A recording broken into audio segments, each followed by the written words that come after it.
and how they are managing their U8, U10 development principles, and how that connects with the on ice environment, and then all together tidying up with the coaching behavior and leadership development for that learn to play. So we really took a broad perspective of it and how the Swedish system works, and I'm really happy to have him on with us, and really happy to work together on this and really see how it was how it's working in Sweden. So we will now share the video that we pre-recorded, so there is no internet connection problems, and then after the recording we'll come back live in the studio and we will continue with it. So looking forward to sharing the video with you now.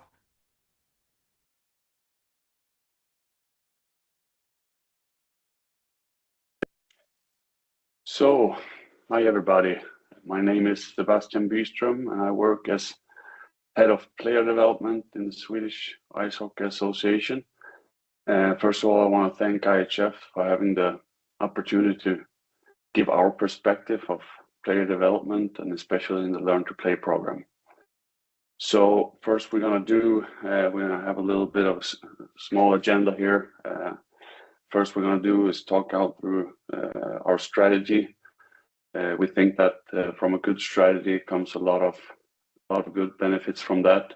People can rely on the strategy, trust, and build from the strategy.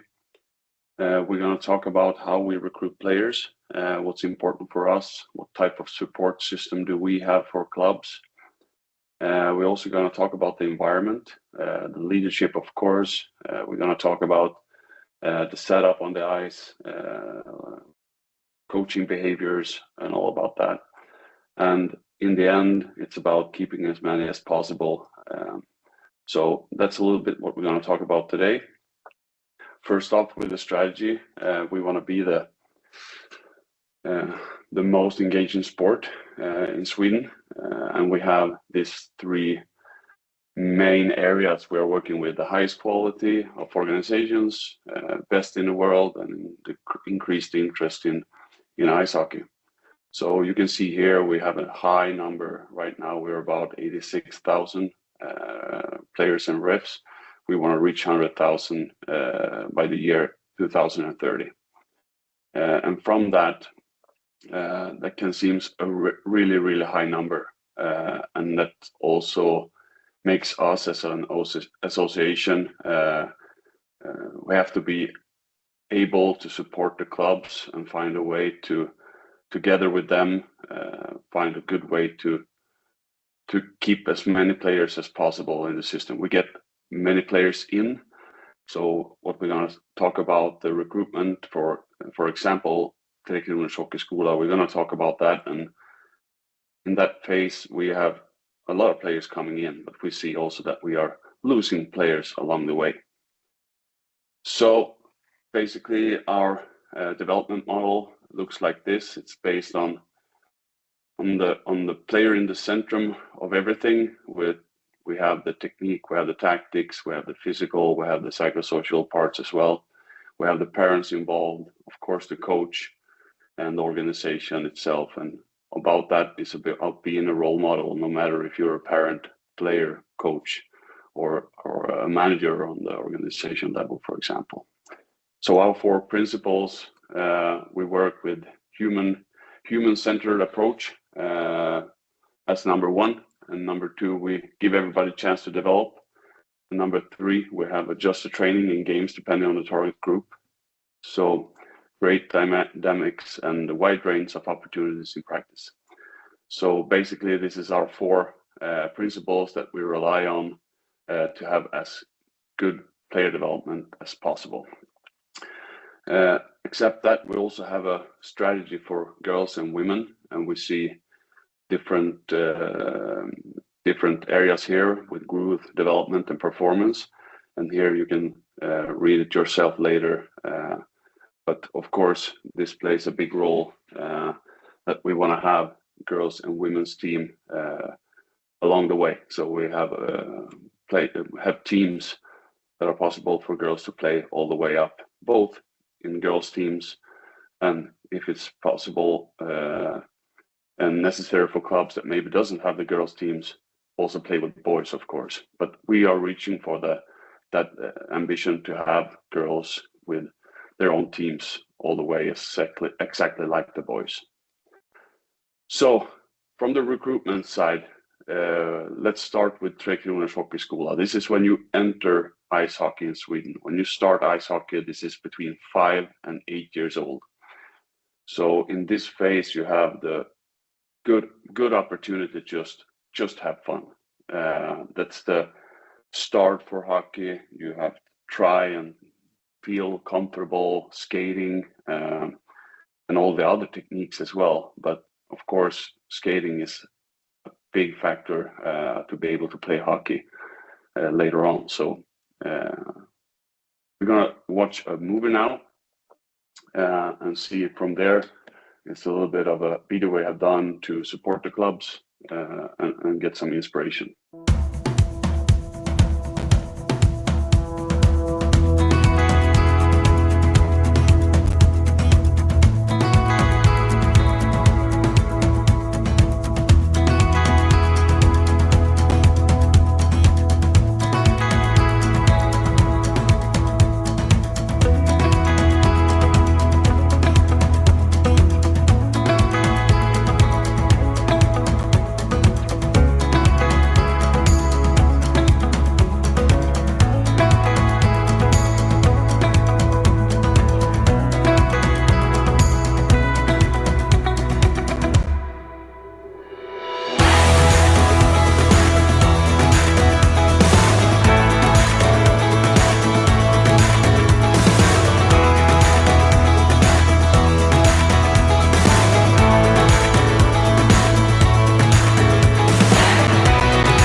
Well, we have a pretty high supporting system for our Tre Kronors Hockeyskola, and I hope that after this session you're going to be able to pronounce Tre Kronors Hockeyskola.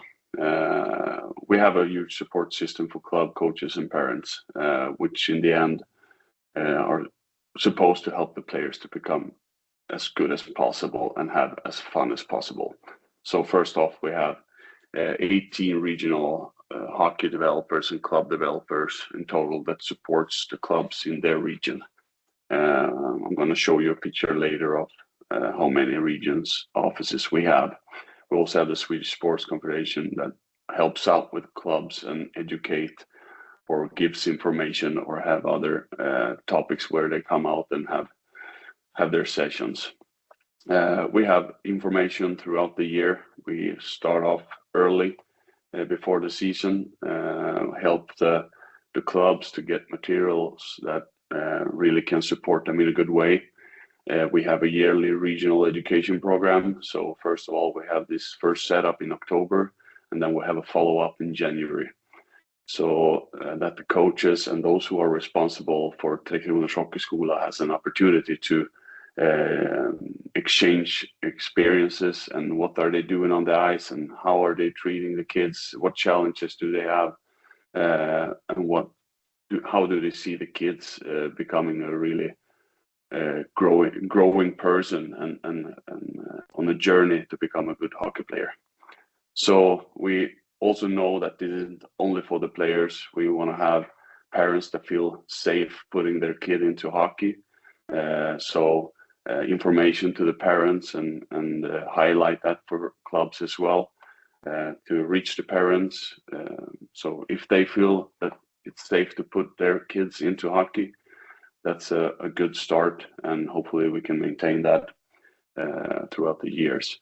So we have a little bit of statistics here. You can see we have 320 clubs in Sweden that supports with Tre Kronors Hockeyskola, about 320. It differs between years, but let's say it's in this level. And we can see the darker blue is how many of the 320 clubs that offers Tre Kronors Hockeyskola only for girls. So we see that the differences are huge, and we're not happy about this. Of course, we want to have a race in this and see that the same amount of clubs offers and make a good argument for the girls to come to hockey as a sport. So we want to have the same amount in both genders.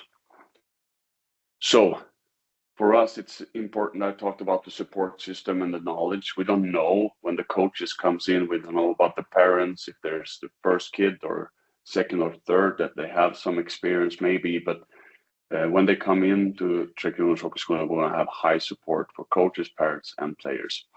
And especially for coaches and parents, because that's in long term affects the player. So in this, we don't know about the knowledge. We have no idea if it's low over here or if it's very high. Maybe a coach comes in with his or hers second kid, third kid comes in as a coach, has already done the journey, maybe has played before, even if we know that even if I've played before, doesn't mean that I'm a really good coach on learn to play level. So I really have to be able as a coach to support the kids in their age. So we don't know about the knowledge here at all. Some players also comes with different knowledge, has skated a lot with their parents and maybe have a nice rink outside of their house or whatever. We don't know about the level. So for us, it's extremely important to have high support here. If we would have had less support, then we have to assume that there already is a large amount of knowledge. So we want to have high support and build it from there. This, we believe, creates a better environment and maximize potential. And it's not about the potential in every player to become really, really good. That's one small part of it.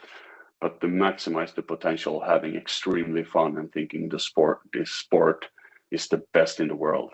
And we want to spread that passion through all the clubs. So only high support and high knowledge and find the balance between that. But in this age, we really believe that high support creates a great base for everybody that's involved in hockey in the early stage, in the startup. A good platform and build it from there. I can grow as a coach. We have our educational program later on, but the fundamentals in learn to play is really important. So they can focus on playing with the kids and be the best human possible. Some of these supports we have in different PDFs. We have the whole Trekking Hockey School and what we expect from that. We have also the MPF, the neurodevelopmental disorders.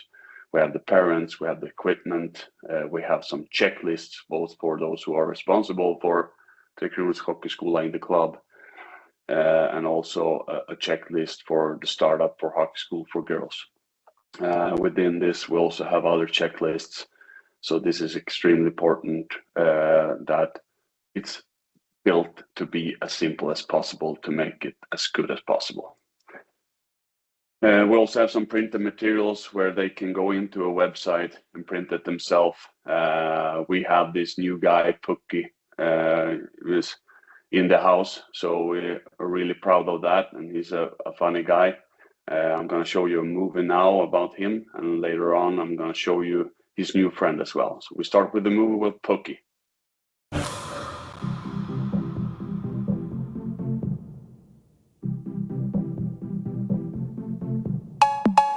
Vi har en krona, vi har en till. Vi har en tredje, på den ligger det en sil. Vi har en krona och vi har två. Vi har en tredje och vår färg är gul och blå. Snälla fina rara Pukki käkar puck.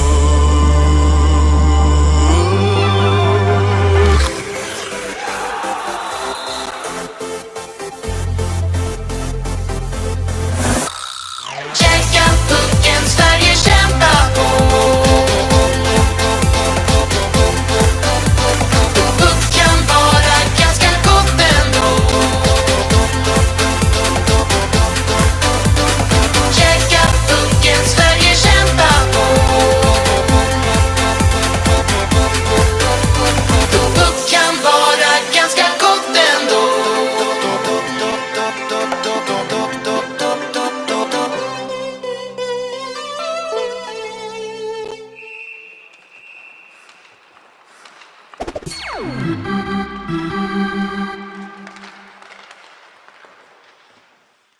You hopefully saw this. Pucky had this dance going on, and a lot of kids like to go with that dance and dance along. So that's been very successful, and we're going to continue with that. And also, Pucky has a new friend in town. It's a new partnership we're very proud to be able to have in Sweden, and we have this guy Leo.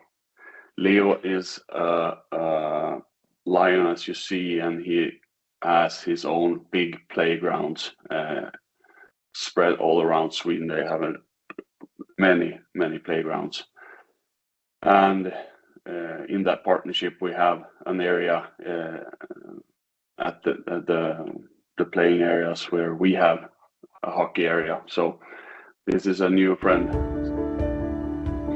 He was a little bit sad being alone.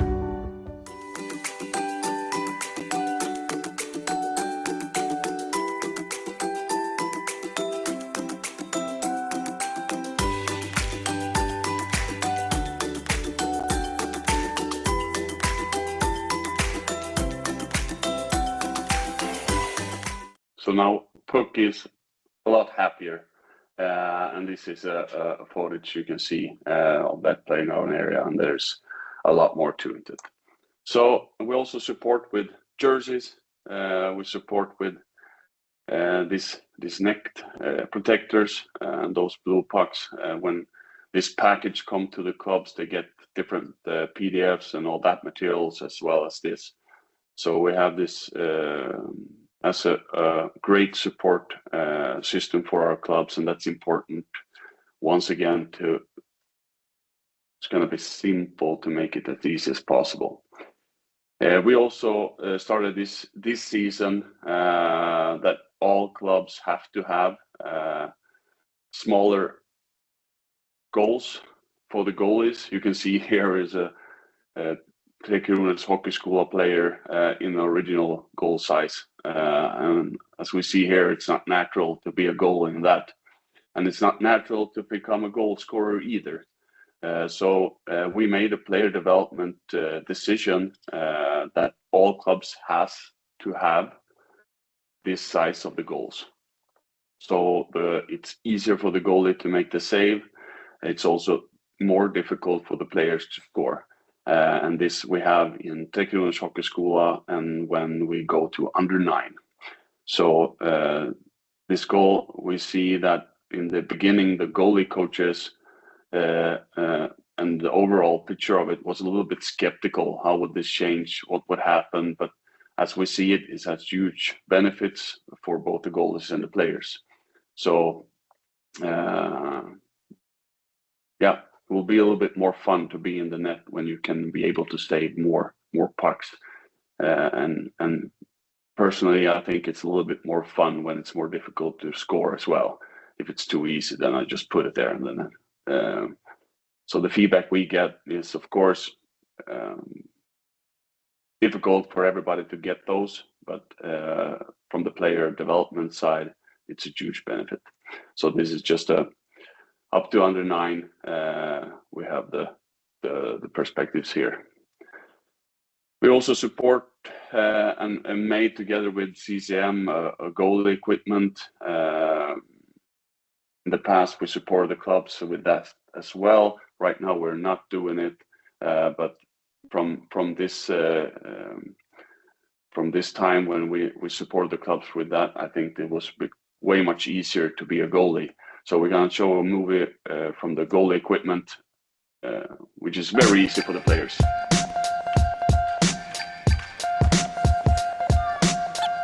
Nu ger Svenska ishockeyförbundet tillsammans med CCM fler barn i Trekronors hockeyskola chansen att prova på hur kul det är att vara målvakt. Med de nya målvaktsutrustningarna som är lätta att ta på och av går det snabbt och enkelt att skifta mellan att vara utespelare och målvakt.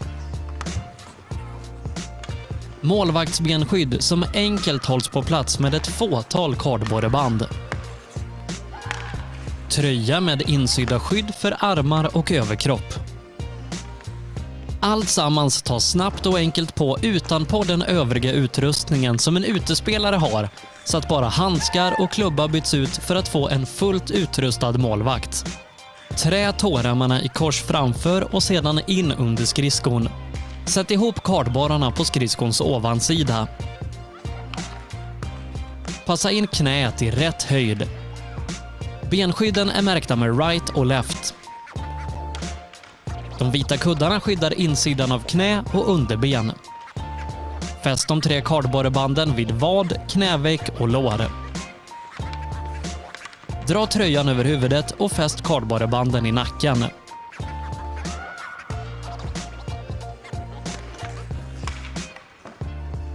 Med plock, stöt och målvaktsklubba är målvakten fullt utrustad.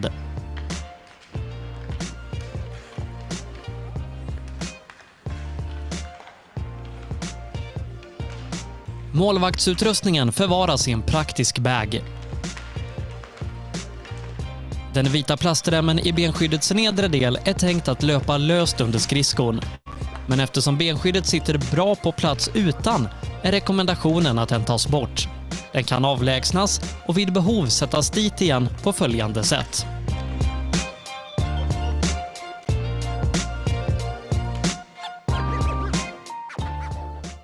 This was, of course, difficult to understand, and basically what they talked about is how simple it is to put it on, and you probably saw that as well, and that makes all the players are able to try to be a goalie, and you can change it between games. It goes really fast to change. You don't have to change out the other equipment. You just put this on.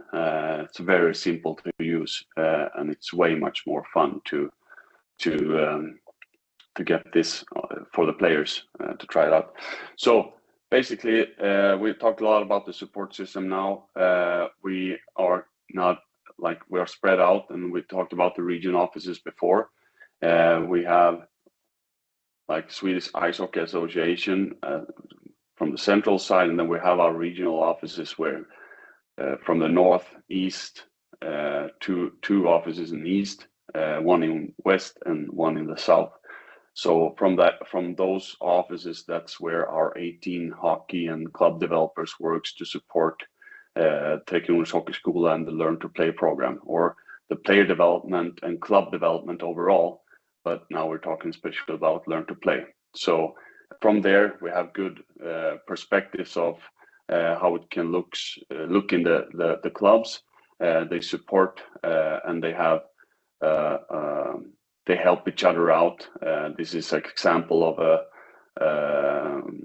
elite club support together with all the other clubs in the area to get as many kids as possible into ice hockey in their rink. And we have other examples as well. So basically, we have to work together to make it happen.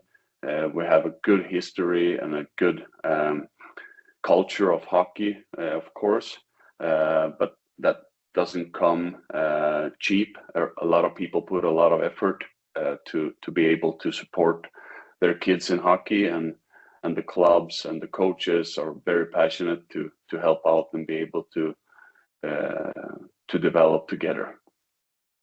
And now we're coming to the environment and the player development model.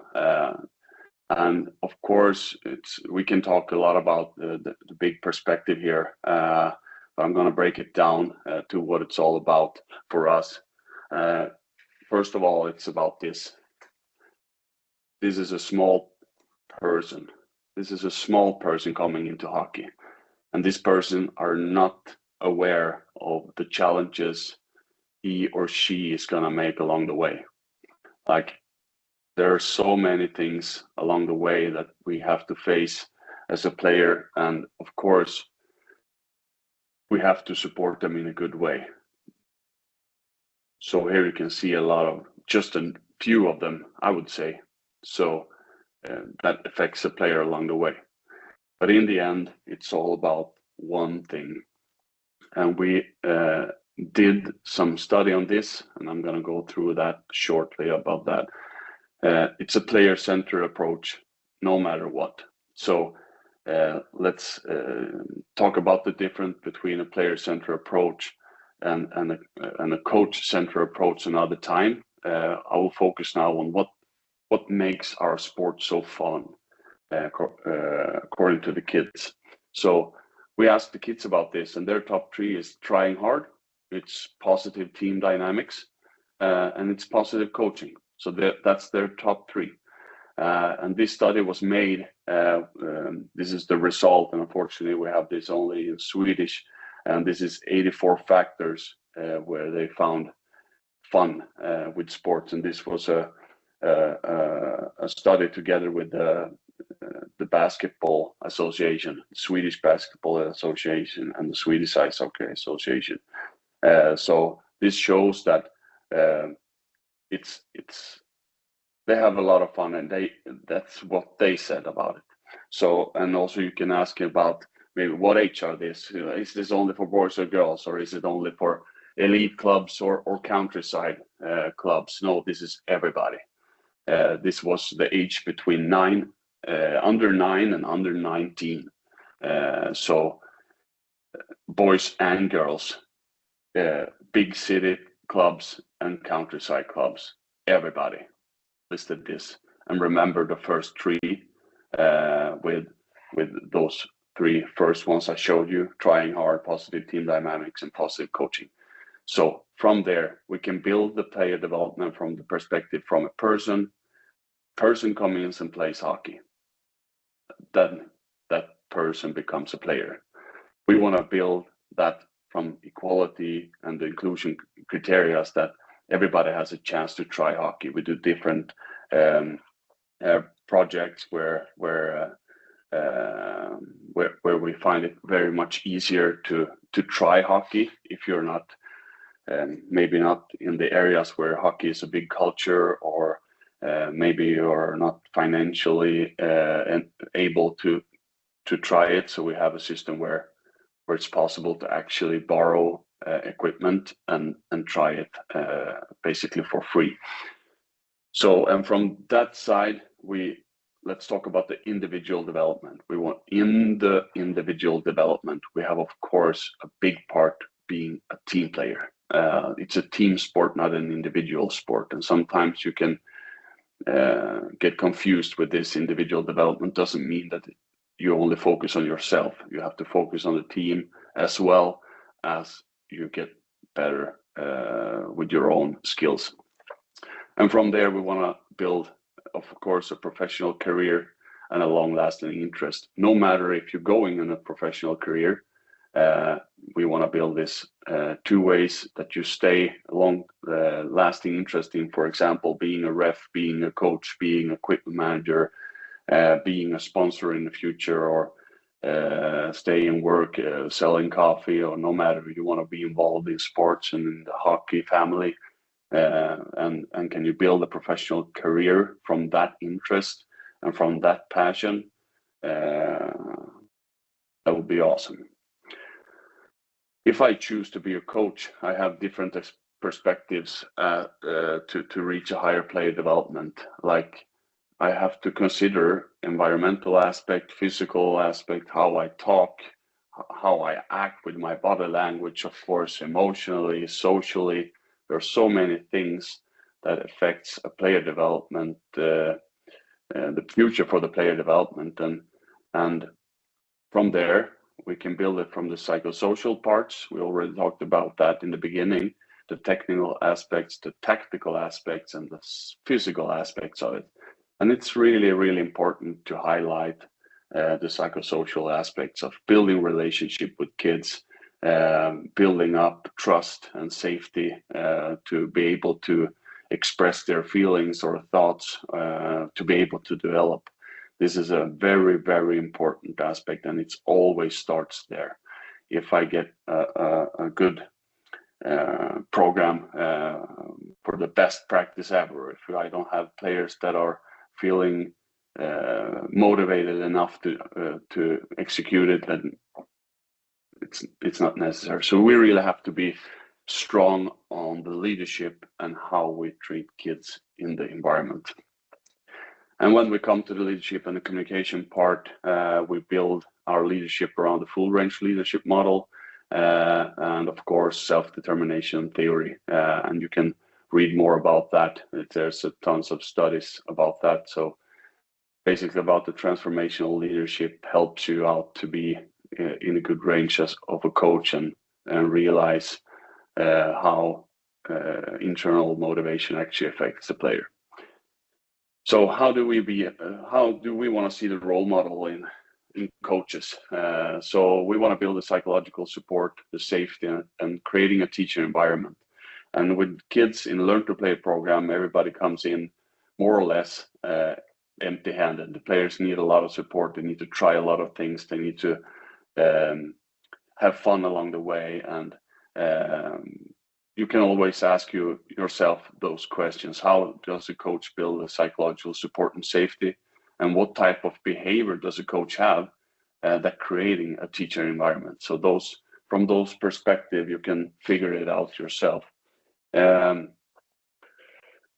we believe that if you are a role model as a coach and as an adult in that environment, that makes the children want to come back.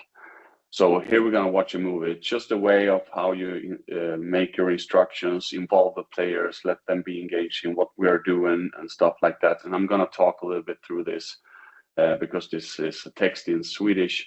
But this basically says that we're going to play 3-on-3 today. We're going to have blue on one side and the white on the other side. No more instructions. So from there, we can see how the coach just be very clear with his body language. And we change on the signal. Today we're going to talk about offense. Okay, let the players be engaged. How do we play offense? Talk 2-on-2 in 20 seconds. And from there, the coaches let the players talk 2-on-2 to be involved. And after that, the coach reach out for the players. Hands up, what did you say? What did you talk about? And maybe as a coach, you can direct the focus on some things. Okay, we want to summarize this and we want to have a net front today. Okay, what is net front? And then, okay, so everybody get a picture of that definition. We go out there and we can play from there. We have other situations. If we are a big group, maybe it's better to have a smaller group to go from there. Break it up in smaller groups, talk from there, listen to the players. Let them be involved in the picture, because we as a coach, we can give our perspectives often. We do it all the time. We have the instructions, but as many times as we can be able to involve the players, and we see that a lot of players are reaching their hands up and really want to talk to the coach. And here you can see some of the players are always asking or responding to the question, or want to answer or want to do that. So it's important here to actually see other players that maybe are also focused but not reaching their hands up.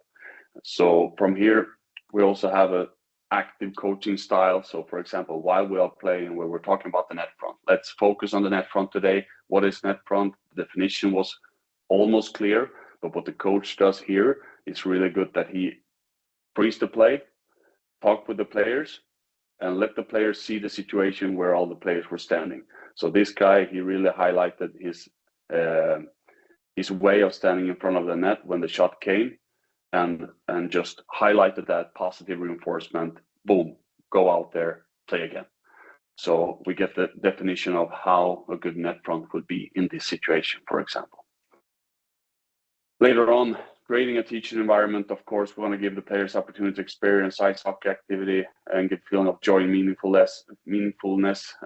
And you can read through all of this later on, and hopefully you will have some questions later.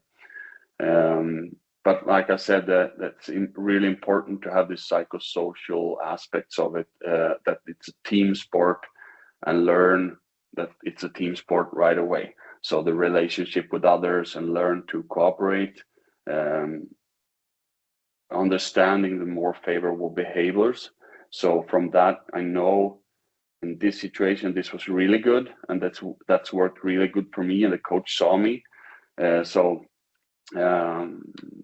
give the players the opportunity to succeed and create a motivation by strengthening the perceived competence. They have to feel competent if they're going to be able to stay. If I just feel bad about how I developed, of course I don't come back. But if my coach see me, I feel good about it, I feel how I grow, I want to stay. So a positive experience makes the player stay, of course. And on the ice, I'm not going to go through all our hockey drills and stuff because we are focusing more on the leadership. Like here we can see some part of it, like the children can practice basic motor skills in competition drills and games that stimulates and challenge the technical basics as well as the ability to perceive the game. So if we are focusing too much on the isolated technical aspects, we never learn the players to have their head up and see what's going on, get that information in and make decision from that. So basically, even in this young age, we can get them into an environment where they are pushed to actually raise their heads up. So this is the size how we play it. So Tre Kronors Hockeyskola, you see there TKH to under 9, they play on that split area, 1/6 of the rink, and you see under 10, under 11, we play on the I would say 1/4 of the rink, more or less. So we play 3-on-3. They are getting more activities. We see the actions are raised. You see some numbers there. 3.5 times as many shots.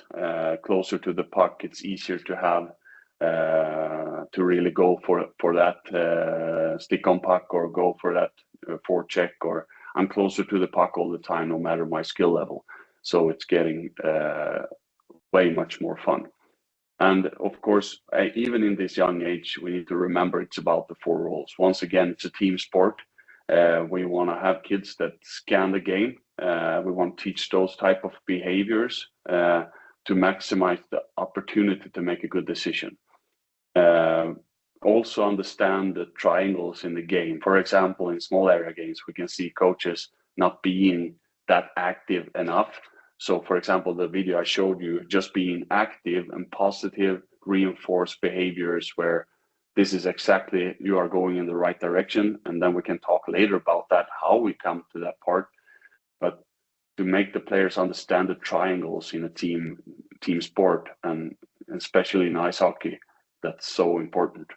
And also, of course, to be able to put those individual technical abilities to skills that actually benefits the game. So we have the technique, we have text, context, situations, game situations, and we have the game itself.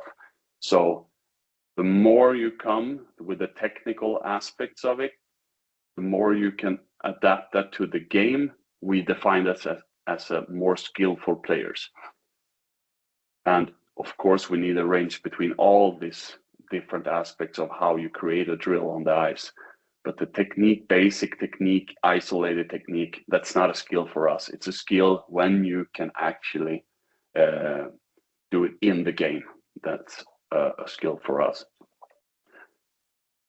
So basically, we want to embrace the chaos, because a game is a chaos. You cannot predict everything in a game. So embrace that and create the teaching environment from that. And from there, you can also start asking yourself questions.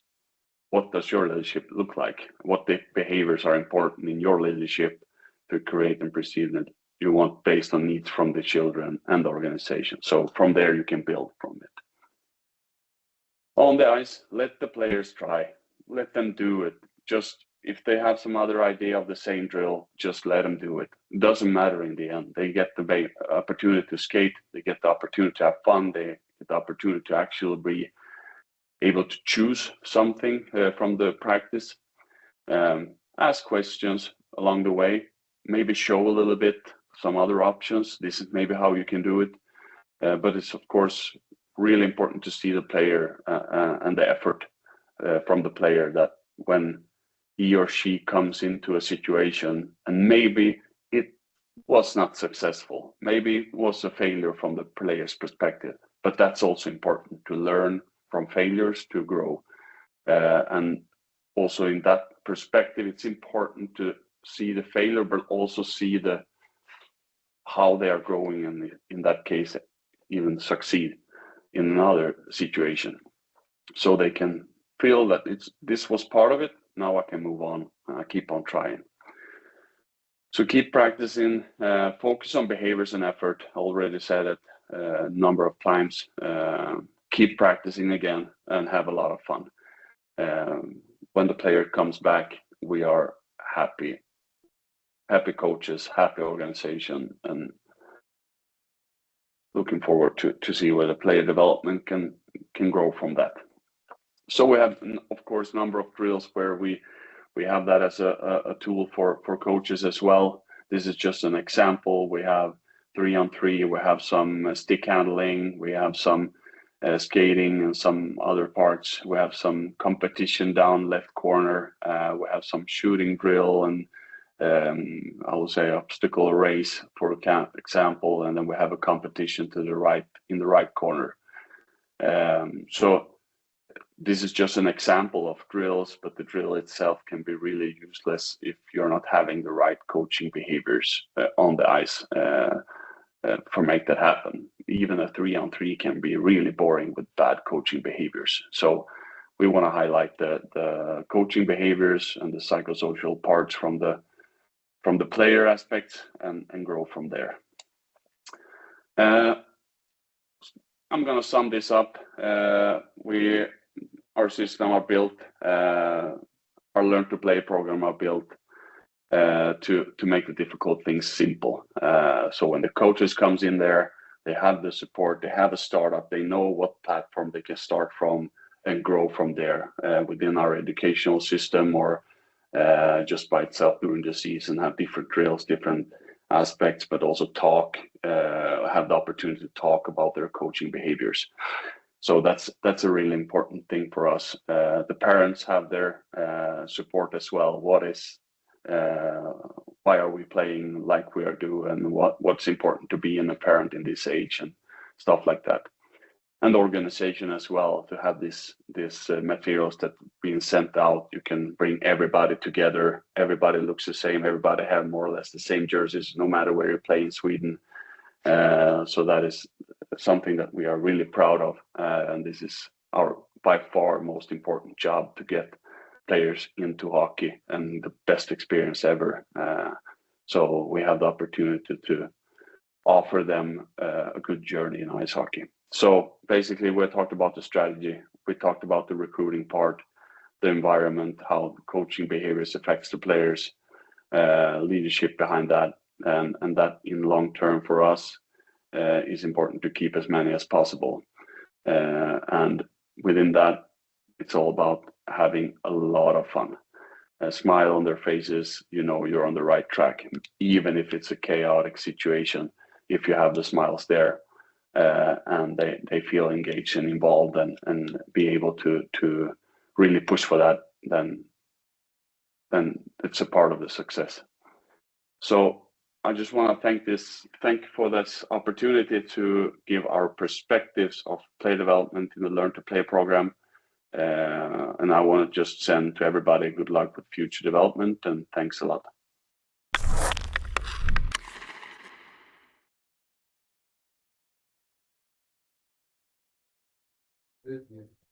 And we are back. Thank you, Sebastian, for that call. And I'll start sharing my screen, and I'll have Bill McCall joining this conference as well. And give me a second. I just want to share this. Yes. Bill, can you hear us? Awesome. I can see you. Perfect. Firstly, I want to say thank you for Sebastian. It's really been impactful and really great to see so many things happening, and really thank you for sharing this with us. And as you can see on our screen, so we are doing as well the IIHF Learn to Play program, and what we are really targeting is Learn to Play MNR instructors.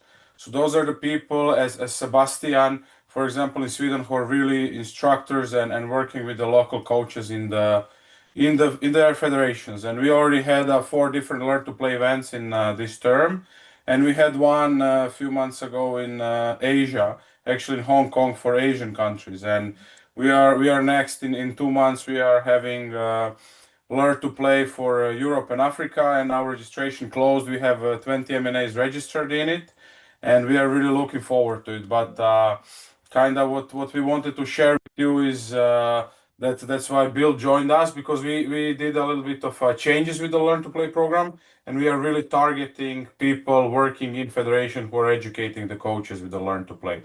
So not a coach in the country, but actual instructor who will then work with the coaches in the country. Because what we've seen is that if we work with one coach in a M&A, that really not that many things are changing. Of course, we are making an impact, and it's impact for one club, but we really want to impact the whole community and the whole federation, whole M&A. And that's why since 2023 we are educating people who should be then in charge of Learn to Plays, of actually educating others and working with the Learn to Play program year round in their M&A. And this summer I had, or before the summer, I had a pleasure working with Bill. And during this last couple months, it was really a pleasure working with him. And then we benchmarked some of the federations as well as the Swedish one and a couple others. And together with USA Hockey, we made adjustments and updates of our Learn to Play manuals that we already did in Asia in September, and we will do the same in February for the Europe and Africa. And that's why I have a Bill on a call, because I said I don't want to talk alone, and it's much nicer if you can maybe you can share what was the change or what was the updates and how it looks as well now. Thanks, Marco, and thanks for the last minute coming on the call with you. I love working with you, and happy to provide a little bit of insight. Just as Marco said on the last slide, the IIHF has taken major steps towards how we introduce the game of hockey to the new players, to new nations. This redesigned Learn to Play program is really built around a simple idea. If we want more kids to fall in love with hockey, we have to create an environment that's fun, it's developmentally appropriate, and it's aligned with how children actually learn. So this new structure reflects what research has constantly shown. It's that kids stay in sports when they try hard, they have fun, they feel supported, and when the experience, they have that success in ways that match their stage of development. So every session within the curriculum is designed to look more like the game itself. It creates constant decision making, challenges the players in the right level, maximizes puck touches, all while keeping the environment upbeat, engaging, and inclusive. So just to make sure that this worked in real environments, as Marco said, we tried this out in different areas. I partnered with Jason Guerrero from USA Hockey in Thailand, Heather Mannix, Ken Martell, Bob Mancini, and a few others just did it in Hong Kong.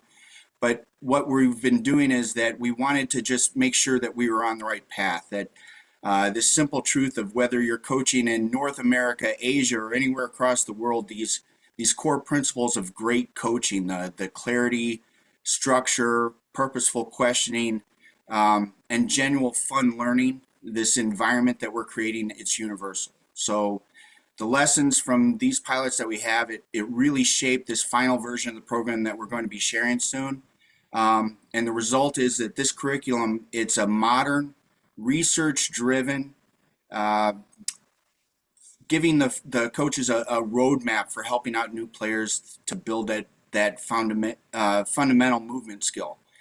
We want to gain confidence. We want them to experience a way that makes them feel that they want to come back tomorrow.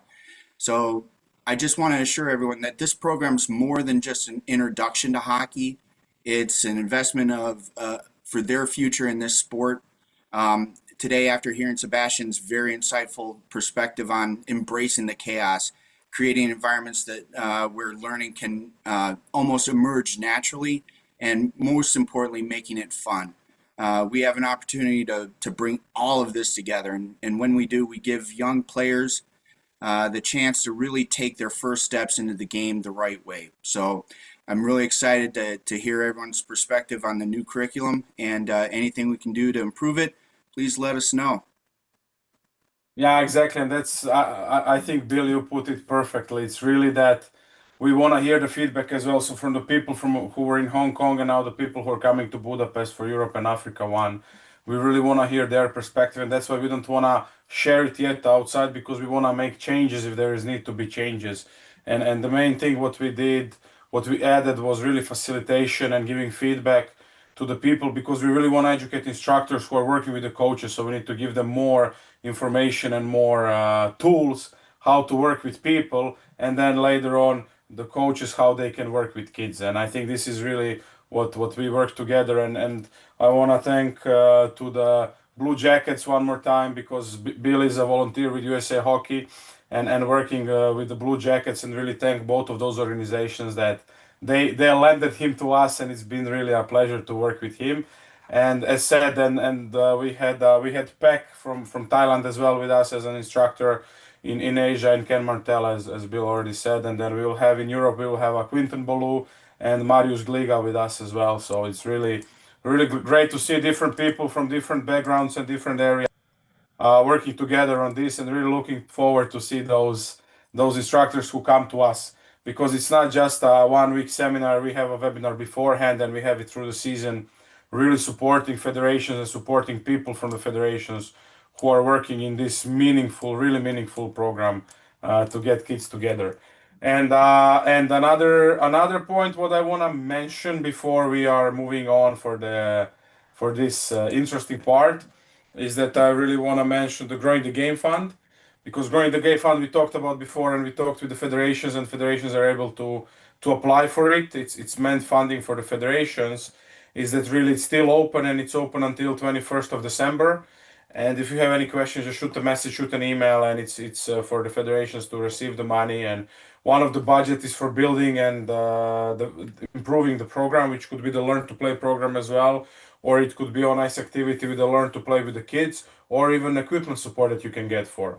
And it doesn't need to be only with that, but I don't want to go deep into that because we already had a couple sessions with that, and really hope to see really good projects going forward. And because we are soon close to the end for our streaming and recording, and we come to the questions and answers. So again, you have all the recordings and presentations if you scan this QR code, or you go to our webpage and see all the recordings, and this recording will be there soon, as well as all the presentations that we did. So Sebastian's presentation will be up there. And moving forward for the next one. So the next one is in January 14th.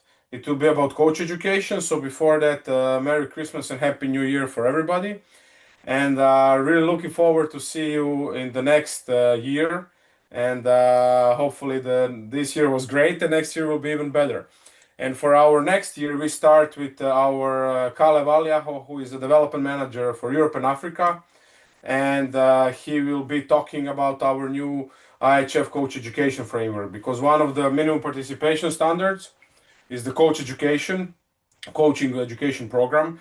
Then we created a framework that federations can use, and really it's a combination of capabilities, abilities, knowledge, and skills that are based on the quality of coaching. So really that we want to focus on things that coaches need in order to develop and to get educated. And it's essential for what we will highlight is about the essentials of coaching knowledge that consist in interpersonal, intrapersonal, and professional knowledges. So it will be a really interesting webinar, and hope everybody will join us. And we are in a big number today, and I'm happy to see that every month we are in bigger and bigger number, and hopefully we will be even bigger for the next time. So again said, if you want to see anything, or you wanna get a direct email for our links, we are sending it about 10 days prior to the webinar. We are sending the links and the Zoom email for all the people that want to join. You can send me an email, and I'll put you to the emailing list that we are sending out, and really hope to see you all for the next one. But if you are on the YouTube and you still want to have a discussion with us, or maybe listen to the discussion, you can still go on our webpage and join via Zoom to continue with this. So now at this moment, I'm asking our IHF studio to stop the recording or stop the streaming on YouTube, and we will be joined for question and answers with Sebastian, myself, and